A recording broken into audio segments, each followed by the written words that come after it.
Assalamualaikum warahmatullahi wabarakatuh. Selamat pagi anak-anak semua. Kita kembali dalam pembelajaran matematika. Hari ini kita akan membahas materi sifat-sifat operasi hitung bilangan bulat. Adapun tujuan pembelajaran kita hari ini diharapkan anak-anak mampu menggunakan sifat komutatif, asosiatif, dan distributif untuk melakukan operasi hitung bilangan bulat. Masuk ke materi, silakan disimak. Sifat-sifat operasi hitung bilangan bulat. Kita masuk ke sifat yang pertama, yaitu sifat komutatif.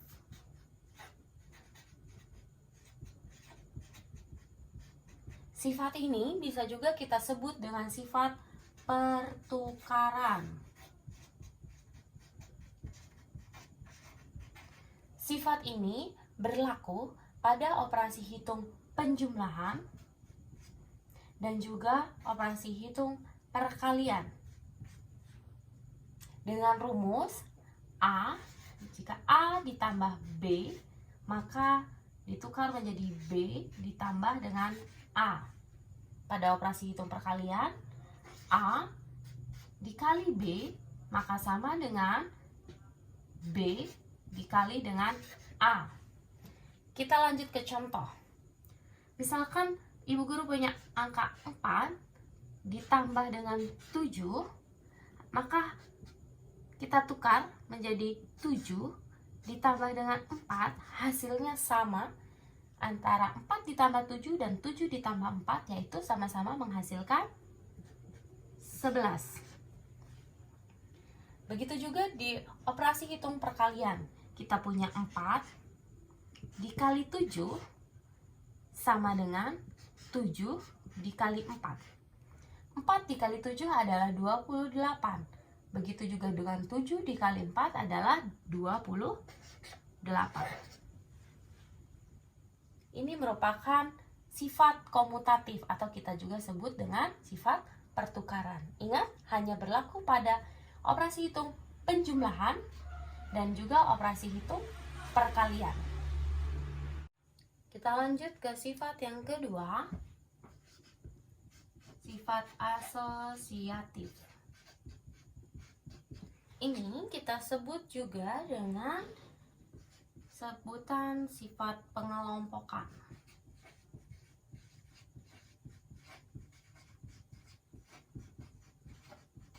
Sifat ini berlaku pada operasi hitung penjumlahan dan juga operasi hitung perkalian.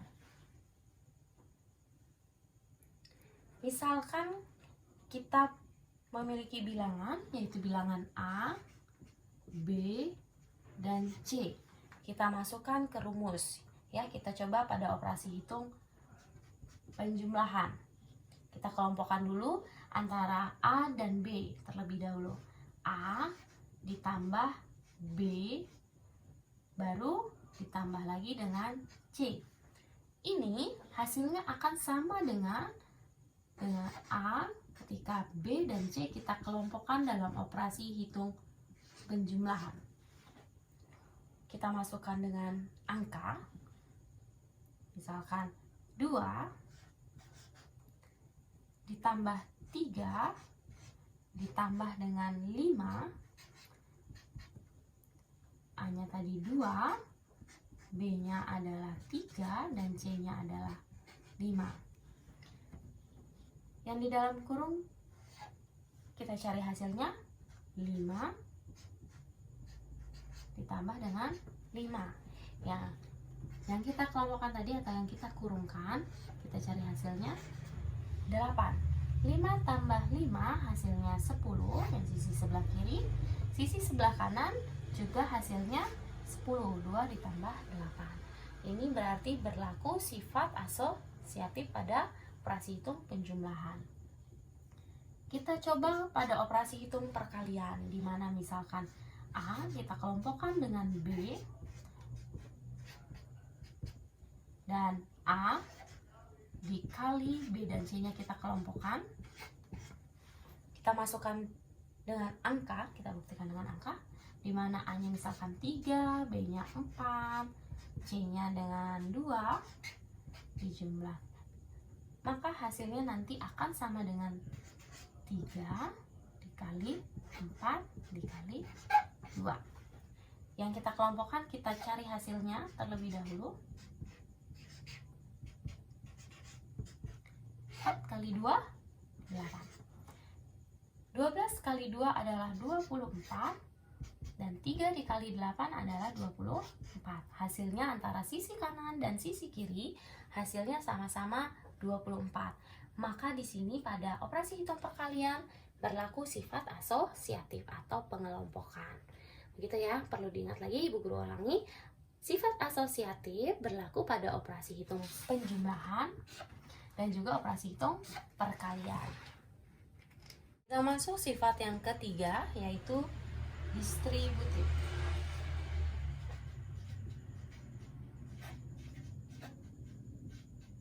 Untuk sifat yang ketiga ini kita juga bisa sebut dengan sifat penyebaran.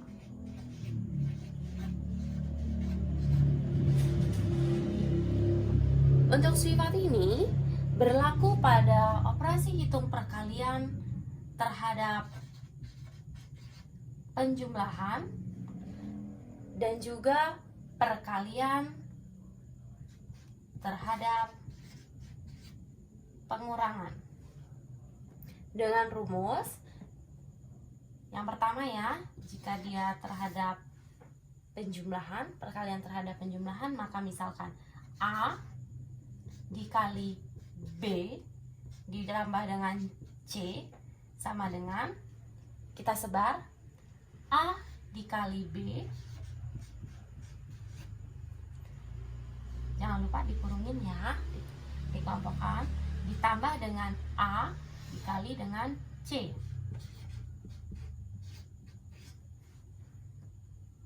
Begitu juga perkalian terhadap pengurangan. Misalkan A dikali B dikurang C, maka A dikali B, A dikali B dikurang A dikali C. Seperti itu. Ini sifat distributif. Kita akan masuk ke dalam contoh. Misalkan kita mulai dengan contoh 2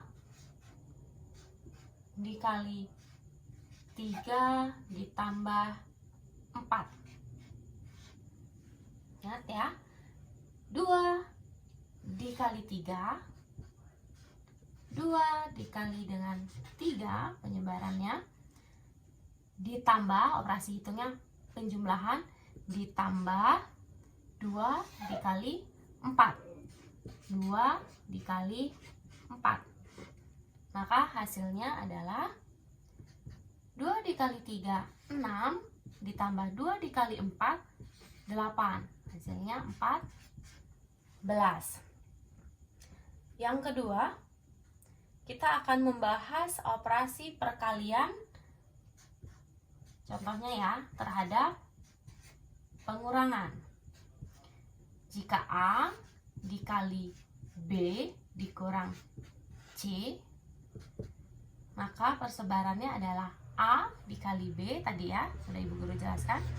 A dikali B, operasi hitungan pengurangan berarti dikurang A dikali C. Kita masuk ke contoh. Misalkan 3 dikali 4 dikurang 2 sama dengan, kita sebar, 3 dikali 4, 3 dikali 4, operasi hitungnya pengurangan, dikurang 3 dikali 2, 3 dikali 2.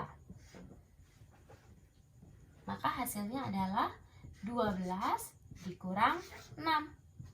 Hasilnya 6. Gitu ya.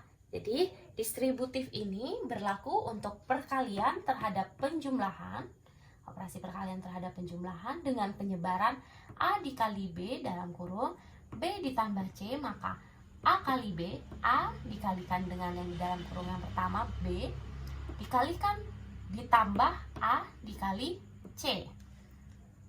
Dan yang kedua berlaku pada perkalian terhadap pengurangan A dikali dalam kurung B dikurang C, maka A kali B dikurang, karena operasinya pengurangan, dikurang A dikali C.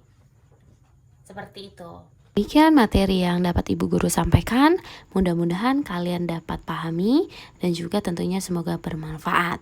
Ibu Guru akhiri. Wassalamualaikum warahmatullahi wabarakatuh.